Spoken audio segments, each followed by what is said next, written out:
You know, back in the old days. Now everybody thinks you're a model fellow. You know, you're a good guy. You're the epitome of the young man. Now I'm just wondering, is this by accident or by design? What do you think it is? You know, you're... Well, I've tried to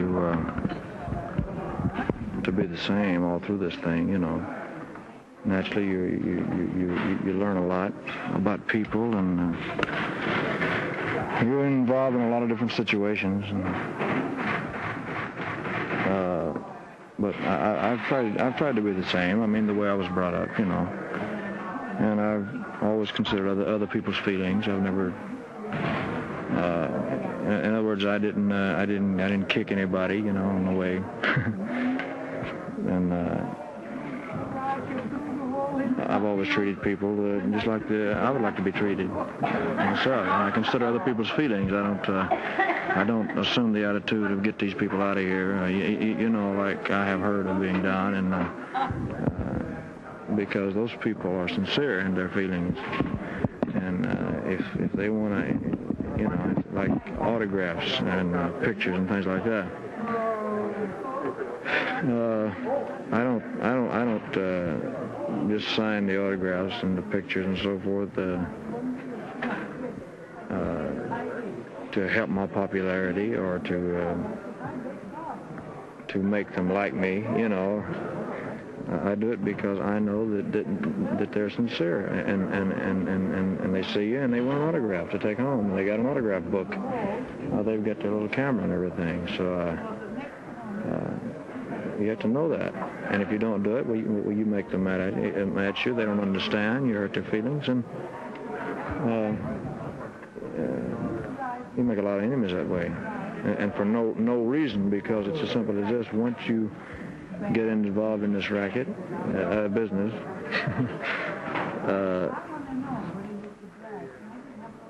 your life is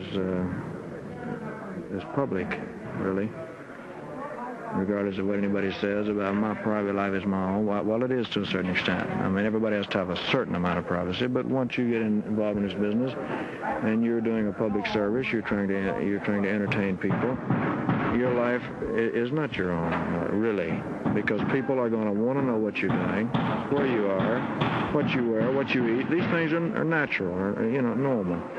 And you have to consider that. You have to consider that these people are sincere. They don't know the kind of life you lead. They don't know what kind of person you are. And so I try to remember that. That's all. It's simple. It's no problem. It's no big effort that I put forth. You know, I don't have any plans or anything. I just act on my own initiative. This is the way I feel that is the right way, like I have everything else. And thank God I've been pretty fortunate. I haven't made any, you know, bad decisions. Everything. But just the way I was brought up, you know, my surroundings, my mother and my father and the whole family were always considerate of other people's feelings, you know. Yeah, that Gladys was a sweet woman. I got some great pictures of you two. I think I'll make a setup, send them to you. Good. She really was a sweet woman. I Yes, she was. really liked her. I think she was, you know. I calm and underplayed everything, but really sweet underneath it all. It's funny, she never really wanted anything, you know, so anything fancy. She just stayed the same all the way through the whole thing. I wish, you know, there's a lot of things happened since she passed away that I wish she could have been around to see. That would have made her very happy and very proud. But that's life. I can't help it. You know, about 6 years ago, Elvis, the girls loved you because the girls always, you know, love you. Goddamn big mistake kid for you, let's face it. But the guys hated you, I guess. Out of sheer own jealousy, you know. I think people hate anybody who's getting away, you know, well, when it comes to it. But I was talking to Carol this morning about it, and the image has changed, you know? The guys like you now, or if they don't like you, they certainly don't dislike you. You know, it's kind of like the thing Gable had going for him. All the dames loved him, and all the guys liked him, you know? Now, this has been a change, because the guys used to, you know, hate you. But now they like you.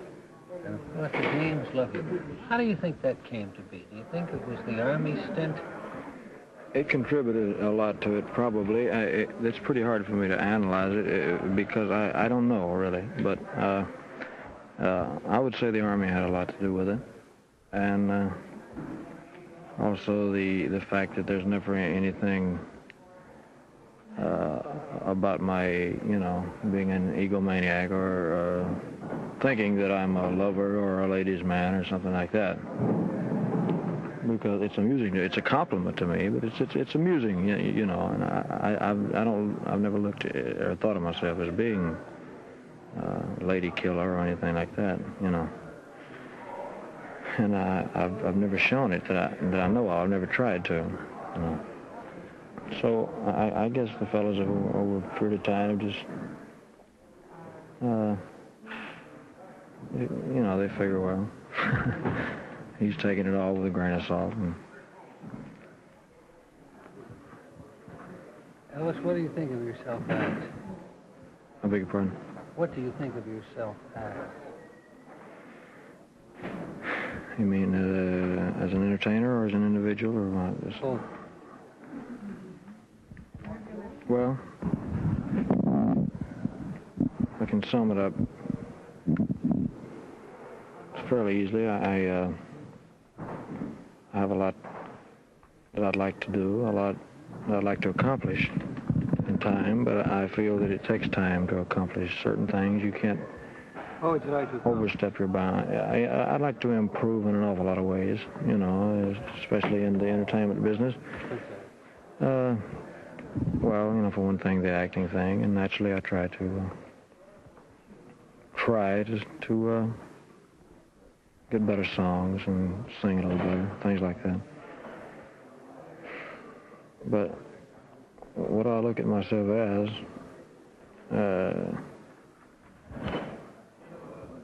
not being, you know, I'm not really playing everything down, but as a human being, really, has been extremely fortunate in so many ways.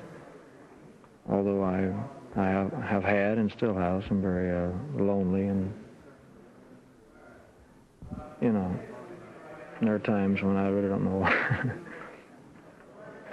It feels like I don't know what I'm going to do next, you know.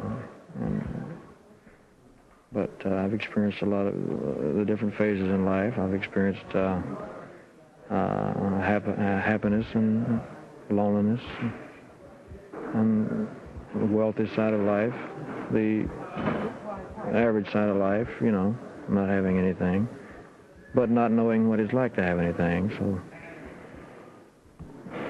and tragedy, in what sense? And, well, you know, such as like losing my mother while I was in the Army, and although I think that things like that is as tragic as they are, tend to make you a little better human being, really, because you learn more about yourself. It gives you a better understanding of yourself as well as other people, and it can only help.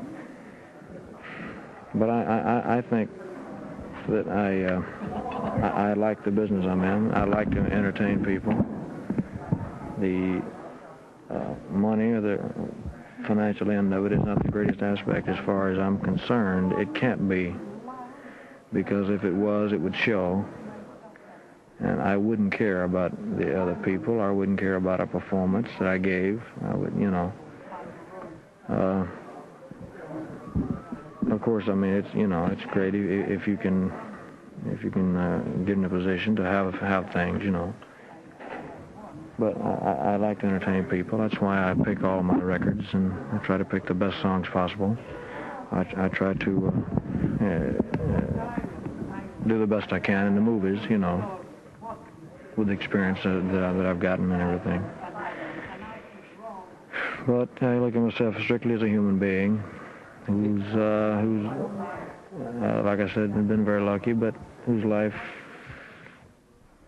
has blood running through my veins and can be snuffed out in just a matter of seconds, you know, and not as anything supernatural or better than any other human being. You like yourself? Sometimes. What I mean by liking myself, I'm proud of I'm proud of the way that I was brought up to believe and to treat people and have respect for people. When I am pushed to a certain point, I have a very bad temper, you know, extremely bad temper. So much to the point I have no idea what I'm doing, you know. You blow much? Not very often. Not very often. In fact, I could probably count the times, but when I have, it's always been pretty bad. But it doesn't happen very often. Of course, everybody has a temper. And then I don't like myself, you know, later. Looking back on it all, would you do anything differently? Like, you know, go to college is there anything? Well, I wanted to go to college. I wanted to play football. I have a great ambition to play to play football. I have had, and I still have, believe it or not. And I've got a touch league, you know, a touch football league back home. And I like rugged sports. I'm not knocking people who like, you know, golf and tennis and the other things, but I like rugged sports. I like some, you know, where you can take, you know, as a man, you know, such as boxing and football and karate and things like that. Do you have an outside interest, you know, other than the dames, which we all have? But I mean, you know, is there anything you like other than... I would say right now, really, all kidding aside, that the thing I keep up with most is professional football. I know all the players, I know all their numbers, who they play for, and I've had people to quiz me on it, you know, just in games when we had nothing to do. And that's a big thing with me right now. And I watch all the games that I can. I get the films from the teams themselves if I can. But next to the entertainment thing and music, that I guess would be the biggest. What kind of life do you live? Where do you live up in Bel Air? On Bellagio Road? Yeah, I live on Bellagio Road. What type of house do you have? You rent it? I lease it, you know, by the year, yeah. What type of house is it? Whose house was it? I don't know who it belonged to. Where is it? It's on Bellagio Road. It's near the Beverly. Let's see. What's the name of the hotel in Bel Air there? The Bel Air Hotel? Yeah. That's right. The what Bel Air numbers? Hotel. I know all those houses. What's the number of the house, Gene? 10539 Bellagio Road. Mrs. Owens used to rent? Ms. Owens still owns it. She's the one we lease from. Oh. All right. It's a third. I think it's the third largest house there. It's a Spanish style thing with the little balconies and so forth. It's a very, very nice house. Good. Do you have a... I have to run it now. I'll talk to you a few minutes later. A very important thing that's been taken up in the United Nations right now. Gene, what in the hell did you tell for? You know I'm going to have everybody in the South. So just Gene and myself. Hello, come in. What sort of life do you live in? You got 8 guys living with you in Bel Air? 7 guys. How many guys are you, Phil? You're pretty good. No, I'm going to say I've actually got, I've got a bookkeeper, a guy who... Can we put the guy's name? Just a second. Sure, you can. Why not? I have a bookkeeper. His name is Joe Esposito. He's from Chicago, and he... I met him in the Army. He was a bookkeeper before. And then Gene, who takes care of the cars, the maintenance of the car, you know, the maintaining of the cars, and... Can we put him about the high yellow? No. And And another boy, Alan Fortas. He's from Memphis, Tennessee. Fortas, Alan, Alan Fortas. And another guy named Ray. Ray Sitton, Sitton. I've actually only got 5 guys, you know. And they take care. He and Billy, who's my little cousin. He's a little guy, and he had to quit school early. He had to quit school early to get a job, and he had a hard time finding a job because of his size. So I gave him a job, and he What's his name? his name's Billy Smith, and he's one of my mother's relatives. And he does little odd jobs, you know. But each one of them have different jobs to do. They take care of the clothes and the packing and unpacking and business phone calls. They answer fan mail and things like that. And for the companionship of traveling, you know, I couldn't travel alone. But there's actually only 5.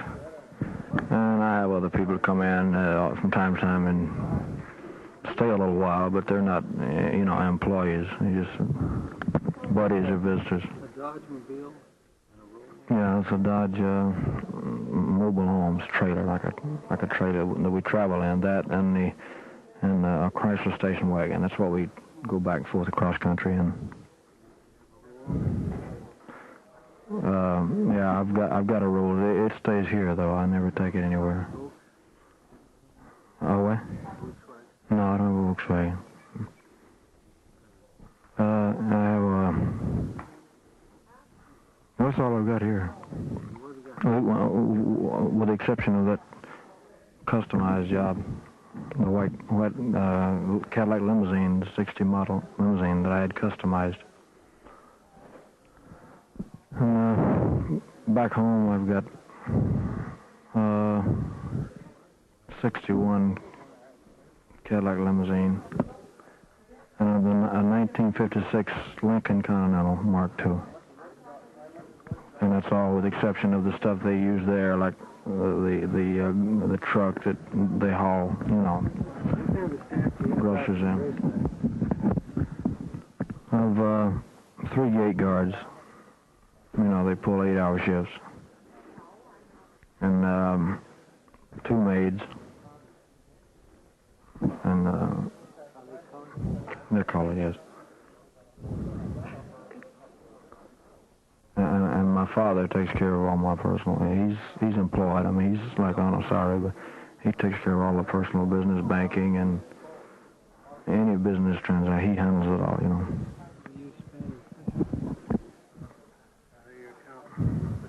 Spain and Fisher, the accountants, yeah. They have quite a job, you know. Have you bought anything other than Graceland? I bought some 10 acres right across the street from Graceland not too long ago. There was a lady that, well, we tried to buy it one time before because it's in a good spot.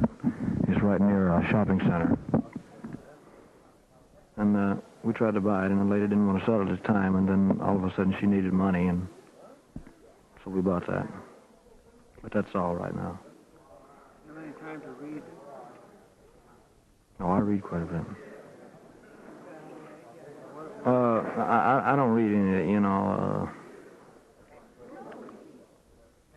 I'm going to tell you what I do. I mean, very few people know it. But I keep up with modern medicine, medical science, medical discoveries, different diseases. Nobody knows that, and I've been doing it for a long, long time, you know. I get doctors' handbooks, the PDR, which is a physician's desk reference, things like that. And it's pretty interesting. You know, it's pretty interesting. Because at one time, when I got out of school, I thought I wanted to be a doctor or something in the medical profession. That's what I thought I wanted to be, but I didn't have money to go to college.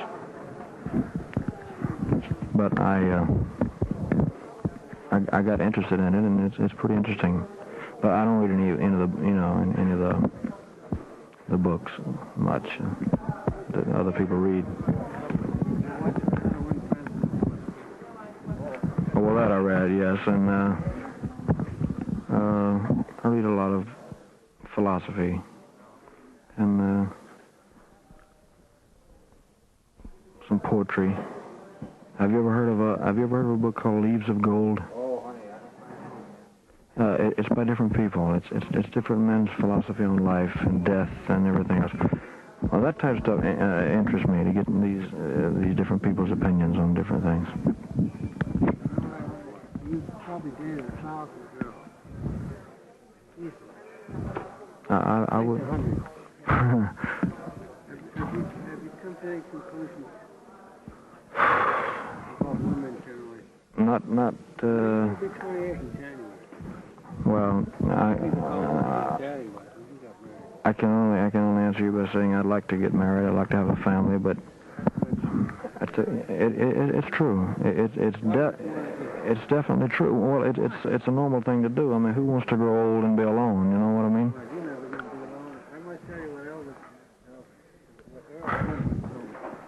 All right. Two Swedish words in the English language. Stay safe. Well, come on around. Well, that may be true. That may be true, but I can't say it's not. But they are. It's pretty lonely when you. You're never lonely. You know, you have like 7,000 dames up there. Yeah, but still, they can't live with you all the time, and you. There are times when you have to be alone in a room, and you need somebody with you. But I mean, I'm in no big hurry. I have Gene. Thanks. You got to call. Go ahead. Well, I'd like to someday, but I mean, I'm in no big rush. I can't be. I have to take it easy and know for sure. You know what I mean? You have to do it all over again. Will you do anything differently? No, I don't think so. You think dating as many girls as well as you can want?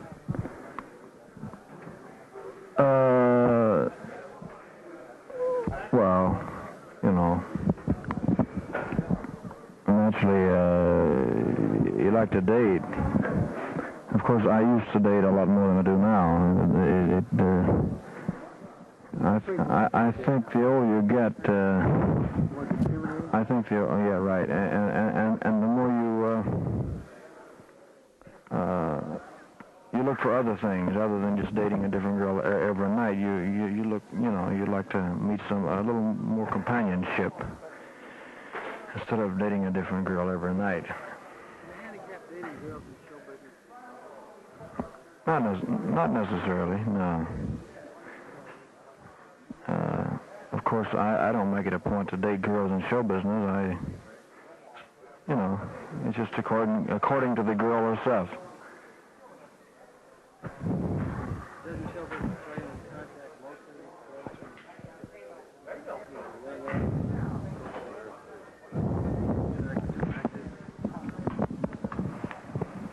Well, it's a pretty tough. I mean, I can answer you, but it's, you know,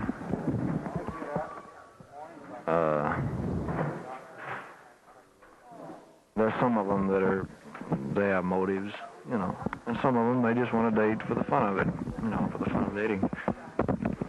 But as far as what you said earlier about being a handicap for one girl, still I think it would be better to find that one girl, you know, sometime. It's a thing that you can't rush. It's a thing that a lot of people think if they're not married by a certain age that they're losing out. I don't think so myself, you know. Of course, I'm not talking about everybody, because everybody's life maybe is a little different. But for me, I couldn't have rushed into a marriage, and I still can't. I have to be completely sure. I have to be able to trust them completely. I look for a lot of things now that I used to wouldn't have looked for. You know, I used to, with just certain characteristics, a sense of humor, their taste for different things, just a lot of things. Their understanding of me, and my way of thinking, you know. It takes a while. I mean, it takes a while to find someone or to get to trust somebody like that. What kind of men do you know?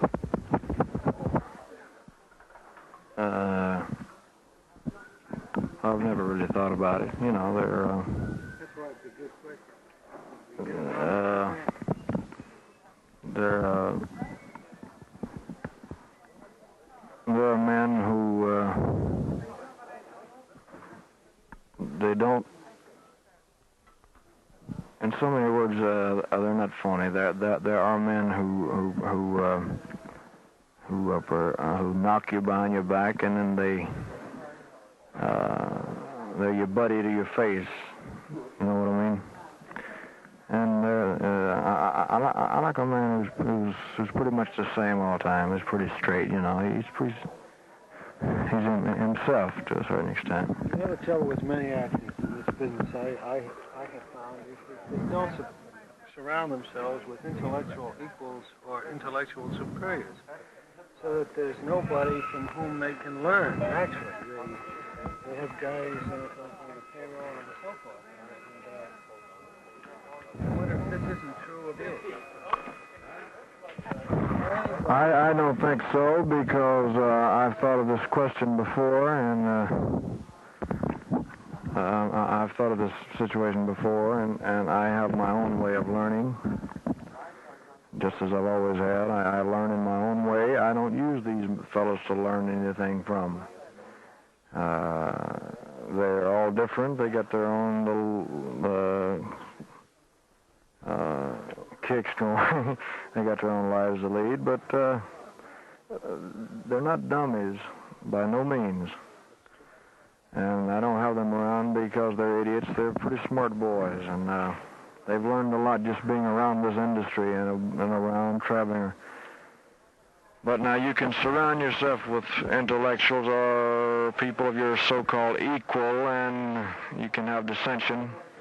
You can be jealous of, you know, there can be a jealousy there, and that's bad. The only thing you can learn there is to become bitter and envy and everything else.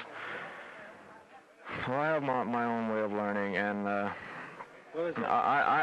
learn from people. I learn from the people I work with. I learn from everyday life itself, being connected with a lot of different people.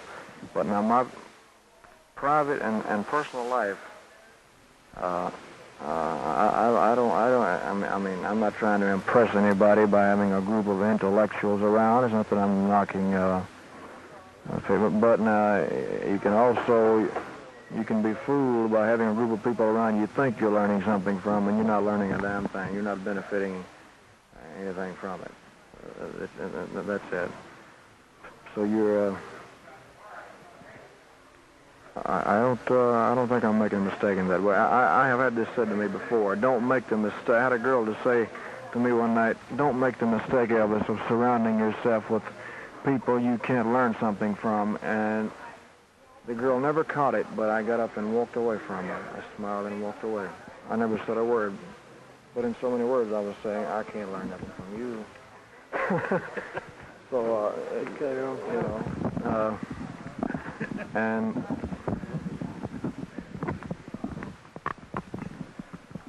you can't fool yourself, hell. I have my own ways, you know. I have my own ways of learning things. I have my own way of thinking, and nobody else, regardless of their intelligence or their belief, can change me or make me think a certain way if I don't feel that it's right. He's not an intellectual son of a gun walking the face of this earth that it could make me believe a certain thing or something unless I really thought he is. So I don't try to surround myself with a group of, intellectuals. It's more important to try to surround yourself with people who can give you a little happiness, because you only pass through this life once, Jack. You don't come back for an encore.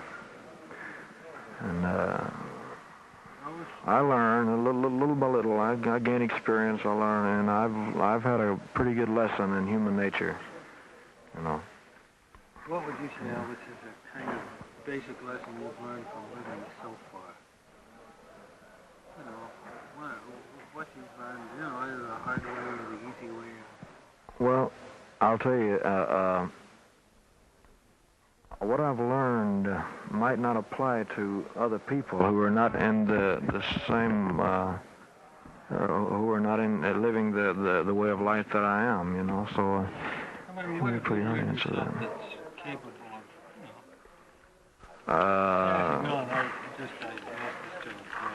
Well, because of my age now and the things that I've been through, the people and the situations that I've been exposed to, I've learned a lot about people, about life, about situations. It's been very beneficial to me, in that I have been able to help a few other people.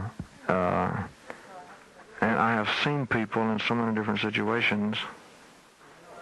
To give an example, a woman going through the change of life thinks she's the only one who's going through the change of life, or ever has. And it becomes to work on her mentally, that she thinks she's the only one, there's never been anybody else. Suppose you were if you know, and if you've seen other people, and if you know it's a normal phase of life that everybody goes through, and like a lot of girls around the ages of between the age of 18, 22, 23, 24, a lot of them, if they're not married by then, they go through it seems as though that some of them go through a stage of uncertainty. They're searching for something, and they don't really know what it is, because a girl has reached a lot of maturity at that age, more so than a man. And they're searching for something, and a lot of them are miserable, and they're lonely, and they're depressed a lot, and they try different things. They go to other cities, and that don't work out, and they want to go home, and then this and that. Would you like to go into TV? Well, I wouldn't like to stay in the same vein. I wouldn't like to be at a standstill. You know what I mean? I'd like to progress. I'd like to do a lot of things, but I realize that it takes time.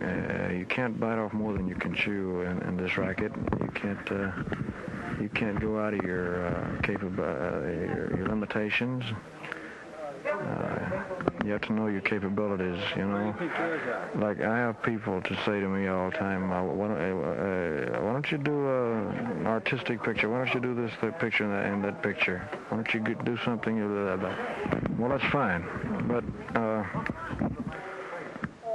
I would like to. I'd like to do something someday where I feel that I've really done a good job, as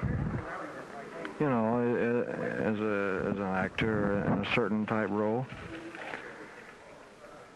But I feel that it comes with time and a little living and a few years behind you. I think that, really. And I think that it will come eventually. That's my goal. You have to have something. But in the meantime, if I can entertain people with the things I'm doing, well, I'd be a fool to tamper with it, to try to change it. I can't. It's ridiculous to take it on your own and say, well, I'm going to change. I'm going to apply. I'm going to try to appeal to a different type of audience. Because you might not. You might not. And if you goof a few times, you don't get many more chances in this business. That's the sad part about it. So you're better off, if what you're doing is doing okay, you're better off sticking with it until just time itself changes things. I mean, that's the way I believe, really. Do you like to work? Yeah, I like to work. I like to have a little time off, too, where I don't have to do anything, which I've had very little of since I've been out of the Army. But these obligations and things I had to do. You know, I had them. You take good care of yourself. You're, what are you, 170 now? 174. I know. Girls are hell of a fast, too. I see it. Watch lot. But do you watch your food? Do you watch your diet? Yeah, How do you do that? What, you eat health foods?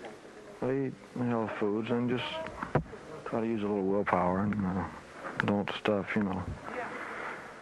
Because in this, you know, in this business, especially in the movies, and the movies and everything, weight can be very bad for you. It can you know. You smoke much? Oh yeah, but I don't inhale. You know, I don't even know how to inhale. It's just something to do with my hands, really. It's kind of a. How about instead of biting my fingernails, I. Boys, you're a pretty nervous fellow. Nervous energy. I mean, I'm not nervous in the way that, you know, I get scared or shook up. It's just that I'm just got a lot of nervous energy. I like to be doing something active. You drink much? How much sleep do you get? I don't sleep. I guess I get 4 hours a night, something like that, if I'm lucky. And I don't drink at all, any alcohol. Oh yeah, that puts a belly on you. If you had to entertain guitars, would you do anything different? If I had to entertain with one? Yeah. Well, I mean, if you know, when you're playing with the guitar, would you still swivel hips or do it differently?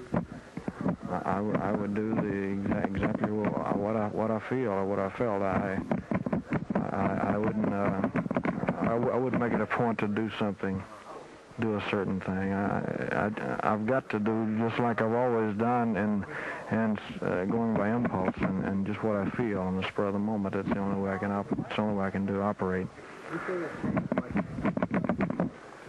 As an entertainer or as a person? Well, naturally, I was 19 years old when I started out. So you get a little older, you learn a little more. You see things a little differently. You see people a little differently. You know, the usual things. This is the last question that you want to explain. If you were a father and you had a son, you know, which I had, and you had to give him one lesson. Listen, I want to tell you something about listening, you know, online. You know, just think for a minute. It might take a minute. What would you tell him? Just one thing. If I had a son? Yeah, that you've learned. What would you tell him? Well, not having a son or not having a child or not knowing what it's like, I don't know exactly. But I think my biggest thing would be consideration for other people. The thing I was talking about, consideration for other people's feelings, because in doing that, you can keep yourself from becoming hardened and hard, you know, therefore making you, I think, a better human being.